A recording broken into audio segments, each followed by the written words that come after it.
You've just rocked my world. That alone has just blown me away. You were a property developer. And I think for the average person, we don't know what that journey of property development is like. Look, I think they immediately think of the negative headlines that they've seen. The reality is there's a massive amount of risk. Whether or not we want to continue to demonise developers is another story. But is it a housing crisis, a supply crisis? It's probably a feasibility crisis on most projects. Anything in that affordable band of 1.5 million and below is very difficult to actually deliver from a housing supply perspective. You know, at the end of the day, you guys are responsible for keeping a roof over our heads at night. It's high stress, it's high stakes, everything's on the line. Nothing says more risk than putting your own money into a deal that could go wrong. In reality, it is achievable. I think that's what we provide, is that hope for home buyers.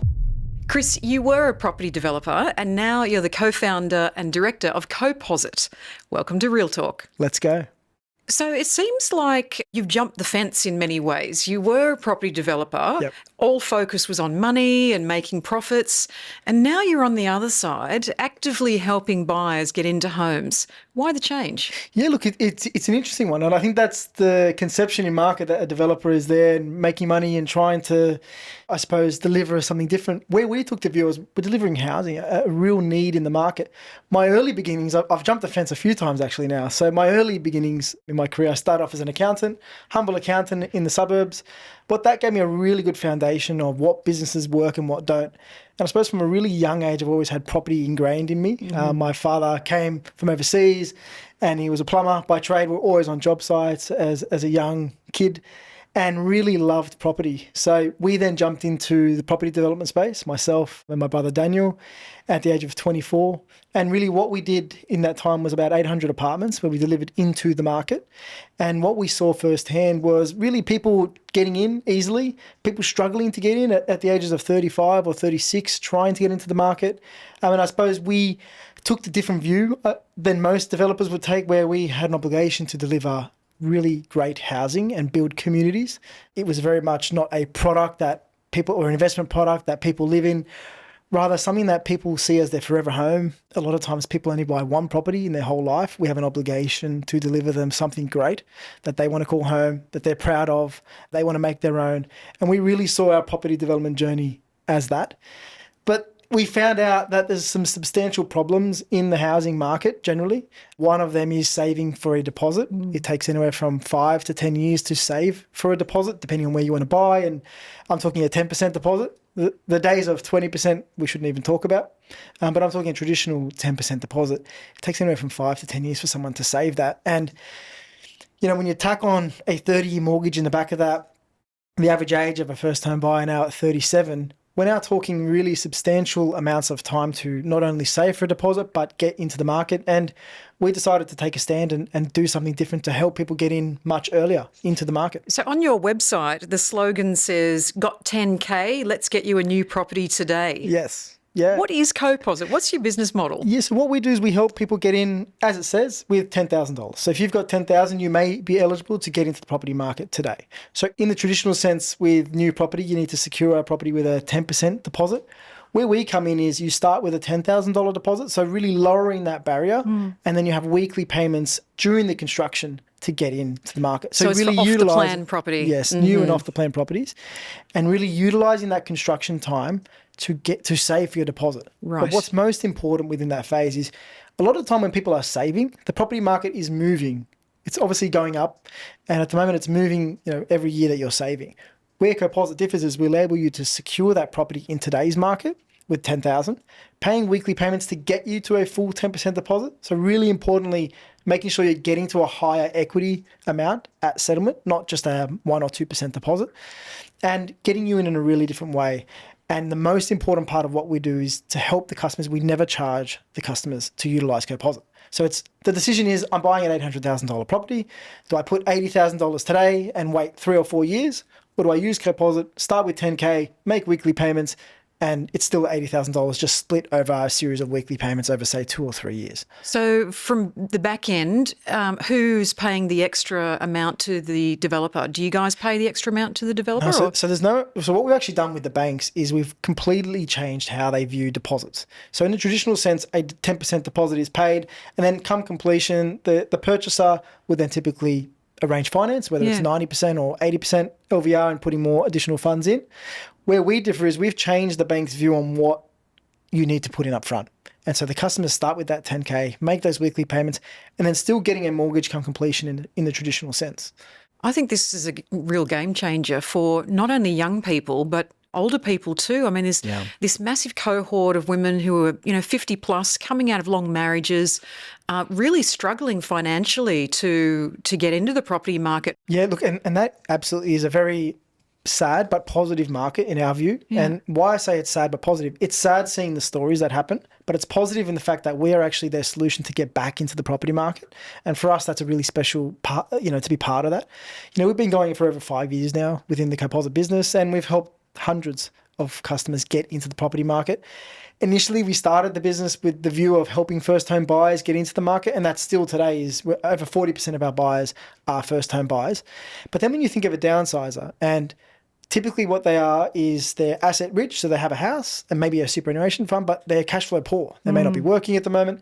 And so where Coposit comes in is provides that flexibility from a cash flow perspective to say, I don't actually want to sell my house right now, but I still want to secure my next property or my property I'm downsizing into.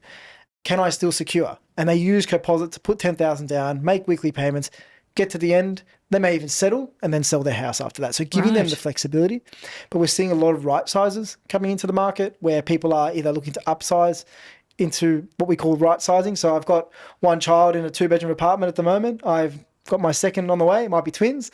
And I've got 3 kids coming and I'm looking to buy a house now. Yeah. Chris, what's the demographic of your average buyer? Yeah, so look, the demographic is typically 40% first home buyers, and we do have investors and right sizes, but really importantly, there's a demographic where there's single, maybe it's fathers or mothers that are coming into the platform, really seeing us as their way to get back into the property market. So it's a really important message that we're getting out there. So seeing single mums or single dads utilising the platform to now get back into property. It's not just for lower end properties either, is it? Because when I had a look at your Coposit website, I saw some properties there going up to 25 million. Yeah.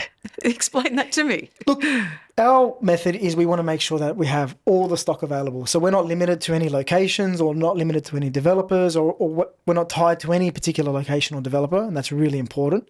We allow everyone to come onto the platform. So whether that's your $700,000 or $600,000 apartment out Western Sydney, or whether that's your $20 million property on the waterfront in Bondi Beach. And where we're seeing that, as an example, typically to secure a $20 million property, you'd pay a 10% deposit up front, which is $2 million. We have customers that are paying $100,000 to start with, and they're breaking the balance of that $2 million up into weekly payments, giving them the cash flow flexibility. We're seeing those groups as business owners or high net worth individuals that don't necessarily want to put $2 million or X amount into a trust fund. They'd rather keep those funds with them, not have any implications, and be able to cash flow the deposit out in their way. It must be so satisfying for you, having started this business. Yeah, look, it's been a very satisfying journey, and I think the best part about what we're doing is we're on the cusp of further innovation. We've got ideas on how we can help renters break the cycle. There are now 5 million renters in Australia. Yeah. People that necessarily don't want to be renting. I know there is a cohort that rent vest, and that's fine, but the majority of Australians don't actually want to rent. It's just that there's no other viable alternative to renting. And our view is, on a personal level, if your income, roughly 30 to 60% of someone's income now goes to housing, whether that's rent or whether that's mortgage. And when such a large cost or expense of your household budget is going to housing, then the mission that we serve is more important than ever. One of the reasons I wanted to talk to you today is because you were a property developer and you know what it's like behind the scenes. And I think for the average person, we don't know what that journey of property development is like. We've got no idea of the pressures. I imagine you lie awake at night sometimes. Many nights, yes. Dripping in sweat thinking, God, how am I going to do this? I can imagine waking up the next morning, switching on the television or the radio, and there's another rate rise. Yep. And so that's blown all your projections out. So today, can we just explore some of that? Because, I work in the property industry and I've got no idea what you guys go through. So let's just bust some myths here today. Yeah. When people hear the words property developer, what do you think that they think? Yeah. Look, I think they immediately think of the negative headlines that they've seen. We talked about good, bad and the ugly before, but I think they just see the ugly. The reality is there's a massive amount of risk that is taken by a developer to get a project out of the ground. Whether or not we want to continue to demonise developers is another story, but the reality is we are in a housing crisis. I personally don't believe it's necessarily only a supply crisis. I think there's definitely a demand issue, and there's an affordability as the primary issue. But when we look at developers directly, ultimately they're the ones that need to deliver housing supply to address the housing crisis. If we're not encouraging developers and necessarily not demonising developers to deliver new housing, I think that's a really important message, that we need to be supporting developers to be able to get housing out of the ground. Otherwise, we're going to continue to see what we've seen today, which is housing getting approved. We're seeing approvals. There's backlog of approvals, but they're just not getting delivered. So who are you pointing the finger at here? Is it councils? It's not necessarily councils. I think there's a systematic issue that's happened over... I don't think this is just even since COVID. I think there's a systematic flaw since about 15 to 20 years ago where it's come from councils, then it's led to state government, which at the moment, the Minns government in New South Wales, for example, is doing a fantastic job of trying to unwind a lot of that blockages. But ultimately, at the end of the day, a developer is not going to develop a project if they're not making a profit. As a developer, if you've bought your land in the last 5 to 6 years, chances are that land and to deliver that project is not going to be feasible. And so is it a housing crisis, supply crisis? It's probably a feasibility crisis on most projects, where anything sort of below in that affordable band, and I can't believe I'm saying affordable is 1.5 million below. Yeah. Anything in that affordable band of 1.5 million and below is very difficult to actually deliver from a housing supply perspective. The feasibility doesn't stack. Ultimately as well, developers don't set house prices. I think that's really important, that developers don't set house prices. The market determines what house prices are. So when you're looking at your feasibility, you add up all your costs, your land, your construction, your interest, your planning costs, all the costs that go into development, you add on a margin, and that is typically where you set your prices. Now, what's happening at the moment is the margin that people are adding on, even if you don't add a margin on, the cost to deliver a new property are higher than what you'd be able to sell that property for. And that is what's happening particularly in Western Sydney and in that lower band of affordable properties, which is then going to put further pressure on affordability because there's a lower supply coming into the market. You've just rocked my world. I've got a whole heap of other questions here to ask you, but that alone has just blown me away. When you hear criticism of property developers, how does that make you feel? Look, partly I do think there's situations where it's justified. Yeah. I think there's situations where we've had deposits gone missing, for example, or there's been situations where people are left with defective buildings. And I think that happens, and it's an unfortunate sort of symptom in the ecosystem or in the industry. I think what we need to do is do a better job of stamping out those bad players. And I think governments are doing that at the moment. And we're seeing a lot of those bad players or bad actors leaving the market, which is great. But I do think we need to start focusing more on some of the positive stories that come out, the community building stories. I think there's a lot of, in Macquarie Park, there's a lot of community building stories that developers are part of. I think we need to start celebrating some of the projects that delivered, because ultimately at the end of the day, if developers don't develop, we're going to have an even greater housing crisis. Yeah, that's right. At the end of the day, you guys are responsible for keeping a roof over our heads at night. So there needs to be a happy balance, isn't there? Definitely. Yeah. And we see it across the market. So Coposit is in all the states across the country. Yeah. And we do see some of the challenges across the market, particularly in Victoria, very, very difficult. Whereas in Queensland and Western Australia and in New South Wales, the projects are getting started. Still in the lower bands, it is difficult to get projects out of the ground. But all that does is just reduce the stock type available for families and young people trying to get into the market, which from a personal perspective, I'm quite against. I want to make sure that we can give all different stock type available to young buyers and people that want to buy, not just apartments, not just townhouses, not just house and land, different types of stock that people want to live in. Yep. That's one of the most important parts, and having that diversity of stock is really important. I want to understand, Chris, some of the risk that you guys take on when you decide to do a project. So I'm just wondering, before you even turn the first sod, what has to happen? Well, I mean, you're typically buying a site, and a lot of the time if you're buying it what's called raw, so not with an approval, you might be taking the planning risk. And what that means is you think you can get a particular feasibility or a particular stack of apartments or feasibility on a particular project. You may think that that's what you can achieve on that particular site, and it may change if you are not able to get an approval out of the ground, or It could take 2 or 3 years with council. Yeah. Back when and we there's were no developing, guarantees, right? There's no guarantees. Yeah. What happens if a council doesn't approve you? And Well, that happens. What do you do with that site? You just on-sell it? Or See, the issue that where it doesn't get approved, and we had a project where in Seven Hills in New South Wales where it took us 2 years to get through council.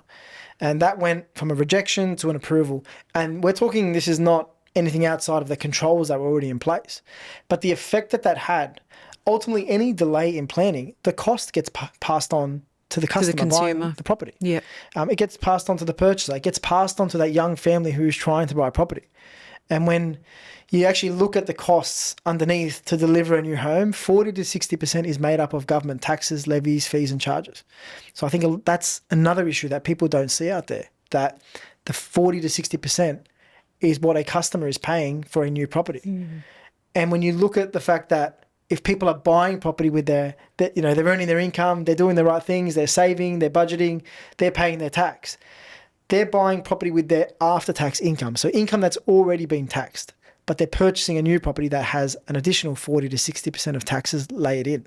So when you're looking at buying a block of land, are you looking at things like the council area that it falls into and how easy that council is to deal with? Because I know some of them can be very difficult. Yes. What other things are you looking at? I think you're looking at the council and the location. You're looking at the amenities. I mean, that's a really important. I mean, we used to have a rule of the 3 S's: schools, shops, and stations. Mm-hmm. You want it to be located in a location. You want it to be located around transport. So, station was one of them.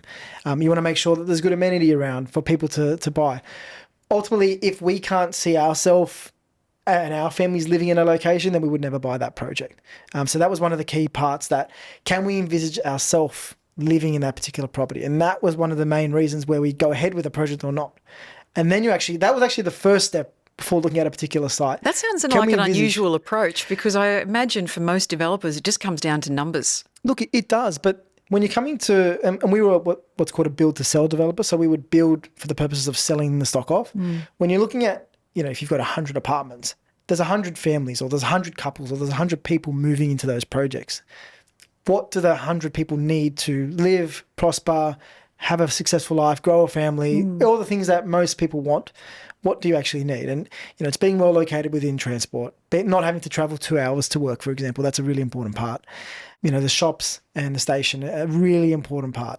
If I've got kids, are the schools, what does the childcare look like? What does the primary and secondary school look like? These are really important things that really getting granular. And we found that whenever we got granular like that, it made it very easy for us to sell the projects. It does become numbers on a piece of paper. It definitely does. But when you want to have a good brand and you want to make sure that you're actually selling something to customers that they're actually wanting and that they can see themselves living in, us doing that first check makes it a lot easier to get through.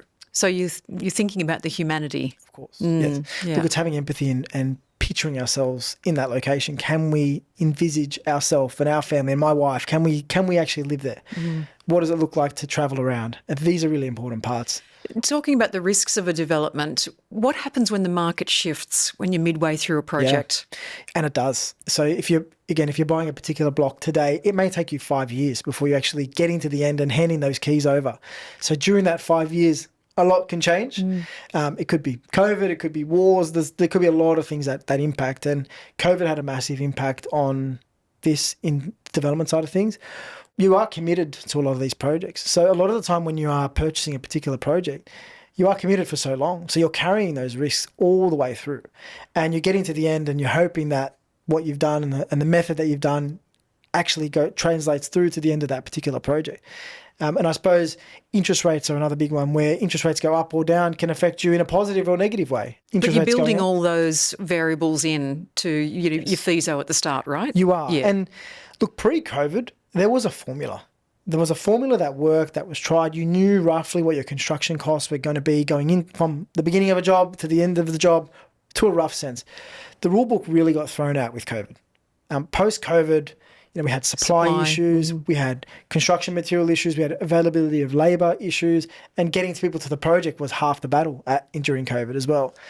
But we're still seeing the effects of COVID from a productivity perspective, and I think that the costs are being inbuilt into those projects, and ultimately these costs get passed on to the consumer. And this is what is now making, in my view, not necessarily a housing crisis, but an affordability crisis. It's not because people don't want to purchase property. It's not because people don't want to have ownership. It's because they can't afford those particular properties. And then on the flip side, developers can't afford to supply the market with the housing stock that it needs at the prices that are affordable for the everyday consumer or the everyday Australian. And that is a massive problem. In terms of, some of the other risks, I mean, property development is an inherently risky venture, isn't it? You have to have a certain risk tolerance. You definitely do. Right? Talk to me about the average profile of a developer. Look, the average What sort of mindset do they have? Look, the average profile of a developer is there are risks that you're taking, and I think you need to have a higher tolerance for risks, and you need to have sometimes I picture, the Shawshank Redemption and Andy Dufresne going through the 3 football fields of, I don't want to say it, but to get to the other end. And sometimes development just feels like that. You're just in the sewer pipe for that long, and then you get to the end and it's raining and it's beautiful. But sometimes, it is very difficult for that. And it's because it's a prolonged period of time. It's not like a short-term, a footy game for 80 minutes or whatever it is, short-term pain you're talking years of pain before you can actually get to the end and completion. So I look at it, I understand from the everyday Australian why they look at a developer and say, oh, greedy developer, they're making profit. I think what they don't see is that project that you're seeing where they made X amount, they've been there for 5 or 6 or 7 years delivering that project. They've got a lot of money into the deal as well, so a high level of risk. So, typically on a project, you might have anywhere from 10 to 30% of cash into a project. So of your own cash. Right. Into a project. So, if it's a $50 million cost to develop a project, you could have anywhere from 5 to 15 million of your own cash in that deal, which nothing says more risk than putting your own money into a deal that could go wrong. What sorts of people become property developers? Because you come from an accounting background. Yeah. I think people that have property in their veins. So me and Daniel, my brother, we had property from a very young age in our veins, and we always loved property. I think from my perspective, from an accounting sense, I saw which businesses went really well and which ones were more difficult than others, and we could see what worked from a money sense. Yeah. That's probably even changed now. But I think you need grit, you need resilience. It's hard work. You do take a lot of risk. But again, I can see some of the media headlines about some of the dodgy developers out there, and all we can do is just try and call out and weed out those developers that are not doing the right thing and doing the right thing. The overwhelming, from what I see, with over 200 projects that we've gone through into the platform, the overwhelming majority of developers want to do the right thing. They want to give a new home to an individual or a downsizer or that single mum that is now looking to get back into the market. They want to deliver that. It's how do we free up the red tape to allow them to deliver the property how they want to and to get supply into the market. What sort of tension does this create at home for you and your family, carrying this amount of risk? Look, for me personally, I've had many moments in the car when I've got into the driveway and I just sit there for 5 or 10 minutes and just try and release it all before you get into the door. And I've got 4 kids, so I've got to make sure I'm on at home and I'm on at work. When we were developing it, it was high stress. It's high stress. It's high stakes. Everything's on the line. One wrong move and it's not over, but one wrong move can really hurt you and set you back. So I think when you've got such high stakes for such a prolonged amount of time, you can see why developers are heightened in their how they think. But I think for me personally, I've tried to just let it go as much as I can at home. Doesn't always work. But I think for me personally, my wife has been she's my rock at home, right? So my sounding board, and being able to have such a great support network at home has been fantastic. And from the other side, I've got my brother that's with me in the business. So we treat each other a little bit like punching bags. So if you've got difficult times, you've got someone to talk it through. And we think very much the same, different sections of the business, but think very much the same. And being able to have that sounding board, I think is really important.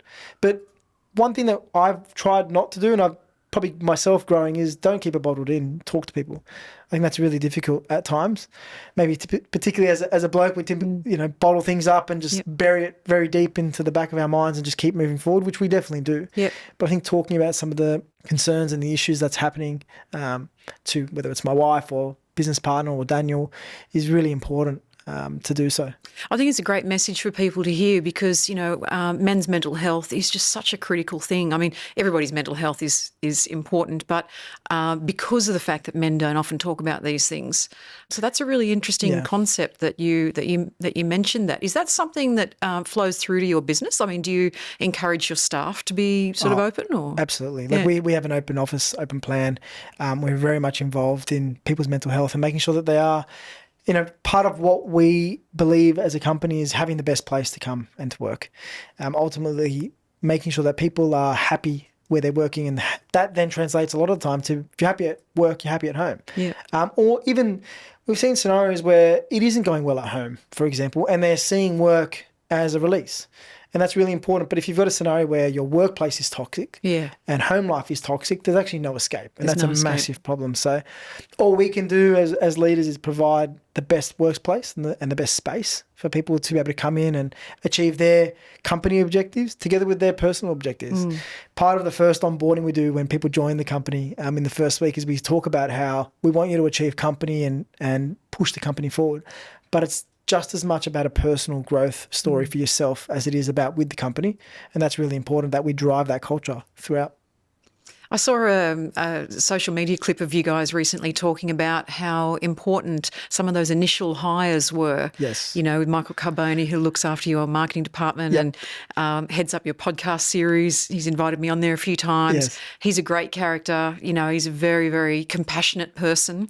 Talk to me about some of the other people in the business. Yeah, so Michael was team member number one. And I think it's really important that we took the approach that people is everything. And we had that approach when we were in the development game, in the accounting world as well as a young fella. I think it's really important that you understand we can have the best ideas, the best product, but if we don't have the right people that are passionate about what we're doing in the right place, we're not going to be able to achieve our goals. So we need to not only find the right person for the job, but make sure, number one, that they're a culture fit for the company, but also make sure that they have the right attitude to want to come into the business. And I think it's, hasn't always been perfect getting the hiring right, but having the right people in the business is very important. And I think that's one of the biggest elements of culture that we look at. And I did do a post about our first 2 hires and really seeing their growth. And we've had a lot of people that have joined their business sort of from day one that are still with the business. And that is testament to their passion and the mission that we serve to get people into the market. And I think it's a really important component of, we are seeing first home owners, the age rising. I mean, in the 80s, it was at 29 and now we're at 37. We're proud that we're bucking that trend back into 27 and we have a team of people around us that are passionate about the same cause. I just want to understand how time and delays affect a project. I mean, how long does it actually take to get from you purchase a block of land to actually handing over the keys to people? It depends. I've seen some projects that are still in planning after 10 years, where they're large-scale projects. They do take a lot of time to get these projects approved. I think there's substantial delays in development where it's either systemic, which is a massive problem, but I think what we've seen that it can take anywhere from 1 year if it's a really fast project and it's an approved project, or it can take up to 5 to 10 years, just depending on the scale of that project. Yeah. As an example, the average time it took us to complete, whether it was a 80 apartment project or 120 apartments, it took us anywhere from 3 to 5 years to deliver those projects. And what's involved in that is, you're buying that particular block of land, you're figuring out what you can put on it. So the configuration of whether it's 1, 2, 3, sometimes 4 bedroom apartments, you're figuring that out with your architect. You're submitting that idea to council.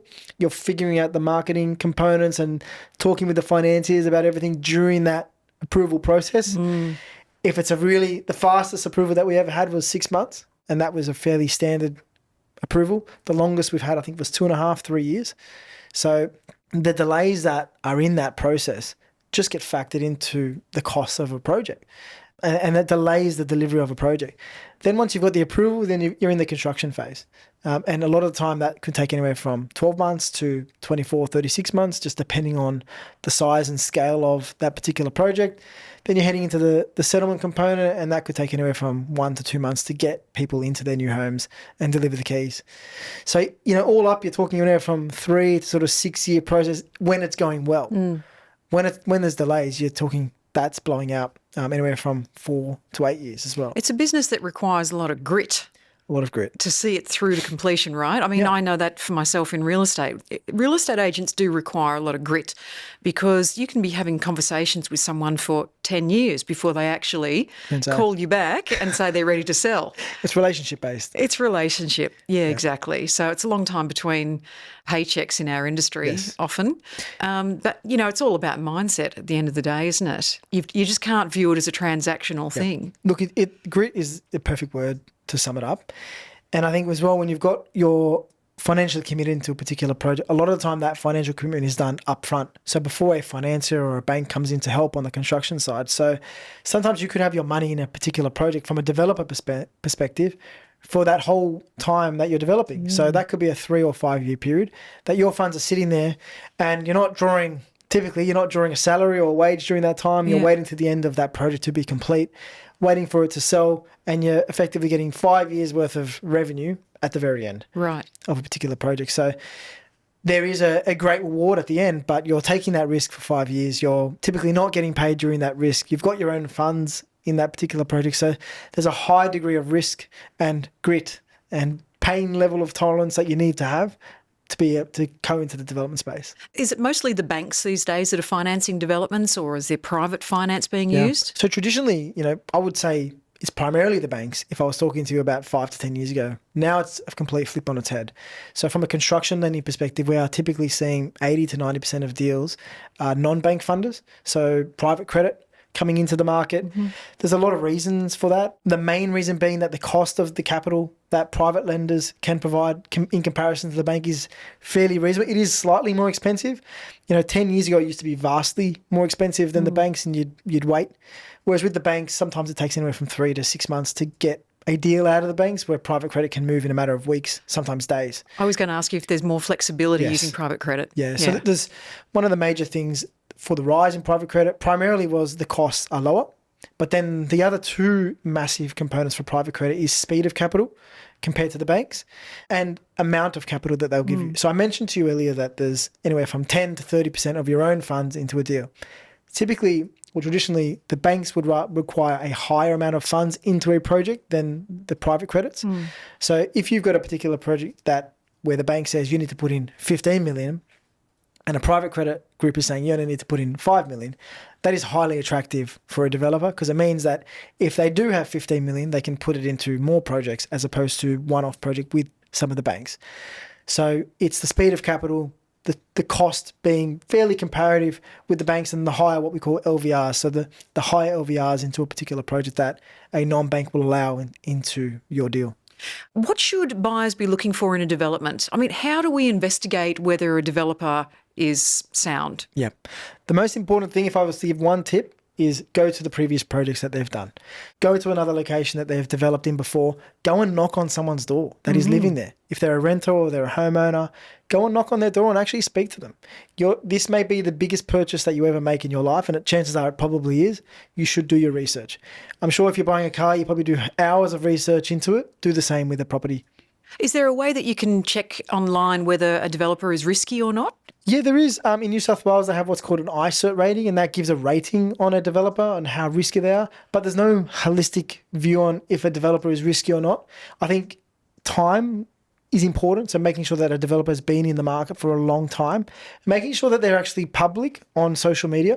I think it's a really important part, that seeing someone is public or seeing a developer is public is part of them not hiding behind any curtains or any sort of skeletons in the closet, making sure that they're out there showing the projects that they're delivering. But again, tip number one, go out and speak to people in previous projects. Make sure that the people that are there are happy with what they're living in. Make sure that there's no strata levies that have come out of nowhere. I think these are really important practical points that people can do to give them confidence on the future purchase with that same developer. When you get to turnkey stage with a project and you've only got 60% of the units sold, for example, what happens with those remaining? Do you start discounting? Is there a fire sale? What happens? This is a very interesting concept, and something that we're talking on with a rental concept that we're talking in the next couple of months, where a lot of the time, and this is where I talk about the housing crisis, there's a lot of the time where properties are being left empty, and this is by design. The reason for this is when someone is buying a property, they want a new property for purposes of stamp duty, which it must be new if they're getting exempt as first home buyers, or if they're just wanting to have a new property and unoccupied before. So a lot of the time with stock which we call residual stock in market, it is being left empty. And so this is a big problem in the market, because not only are we having properties that are built remaining empty when there's a housing crisis, but there's also situations for developers where they're wanting to actually sell that stock off, but they can't actually get to that completion point. Right. So I think you mentioned, where is there fire sale or whatnot of that particular, it depends on the strategy for the developer, but a lot of the time there may be some discounts that they do apply, but I think most developers like to maintain pricing in a particular project and ensure that they can sell down that stock over the next 12 or 18 months. And we see that. So developers will be hanging on to that stock and make sure they can sell within market as it comes through. So there's a rental opportunity there that you're talking about. Yeah, so what we're looking at is how can we get renters into new property? So a lot of the time I mentioned that, it's 30 to 60% of someone's income where they're spending on whether it's rent, for example. And a lot of the time it's not by choice. It's just because there's no viable alternative. So we're working on a situation at the moment where we can help renters break into the property market by, in a nutshell, and it's a big idea, we're getting their rent going towards their deposit. And so we're looking at this as a concept to come into the market and making sure that we can get renters into the market. So people that are wanting to buy property and break that rental cycle, giving them the circuit breaker that they need coming into the market. So it's a rent to buy situation. Similar, but with a different twist on it from a developer perspective. So looking to launch that in August of this year. If the public did understand what the risks are and what the true margins are, do you think their perceptions would change? I think none of them would ever want to be a developer, that's for sure at the moment. I think their perception would definitely change. If they realised how long it takes for a particular project to get out of the ground, if they realise how much money that they need to put into a project to get that reward back, I think a lot of the time people see that pot of gold at the end of the rainbow, and that's why the greedy developer is a headline, and I understand that.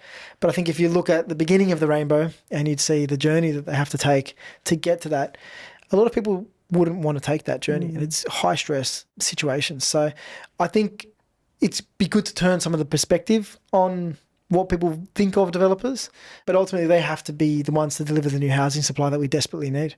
You talked earlier about the humanity behind your planning for these projects, Yes. and how you're putting yourself into the customer's shoes and thinking, well, where would I like to live? What will I need around me, and who are the sorts of people I'd like to have around me? With Coposit, you're partnering with developers. Yes. Do you actively, encourage those sorts of developers to join Coposit? Or? Yeah. Look, absolutely. Part of the humanity element of what we do, and in our development sense, is we found Coposit from our development days. So we saw that there was a need, that people needed to break the cycle of saving for a deposit 5 to 10 years. We found that as almost unacceptable that it takes that long to save a deposit to get into the market. So we decided to do something about it, and that's what Coposit is.